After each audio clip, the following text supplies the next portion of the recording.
And I was drawing, although my books are fantasy, they're not historical fiction in a strict sense. They occur in imaginary world and imaginary kingdoms.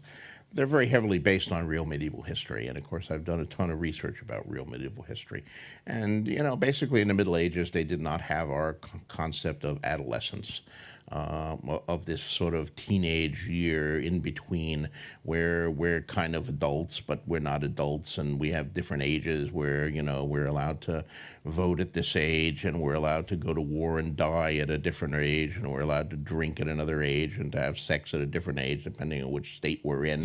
All of that stuff.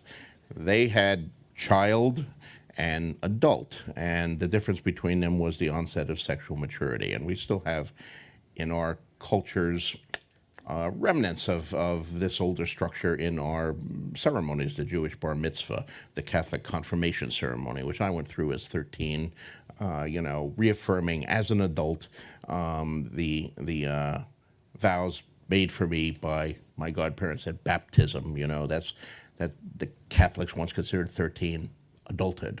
And I promise you that even when I went through my confirmation ceremony, my parents no longer did not consider me an adult even afterwards that I went through the rite of passage. So, these things are just remnants now, but they weren't remnants in the Middle Ages, and they're not in the books. We have a very different way of looking at things. So I was using that based on historical precedent.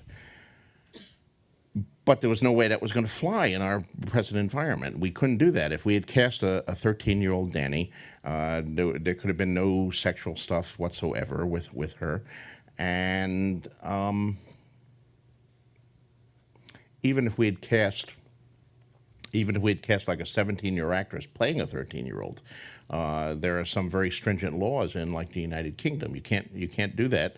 Even if you have an actress who's past the age of consent playing someone who's under the age of consent, you cannot have a sexual situation because it gets into the whole child pornography thing and stuff like that. So we have a 22-year-old actress playing a 17-year-old Danny instead of a 17-year-old actress playing a 13-year-old Danny.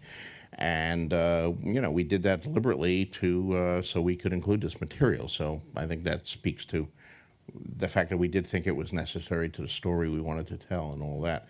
Of course, once you make that change, then you have to make all of the other changes, and you have to age up the other characters, because Danny's birth ties to she was born posthumously 9 months after the Battle of the Trident and the fall of King's Landing, and so the ages of the other characters has to be adjusted accordingly, and it becomes a whole, once again, the butterfly effect. Instead, the whole thing is a tapestry, and you can't just change one string without the whole thing unraveling. So Dan and David made this whole series of changes, but a long answer to a short question, I guess.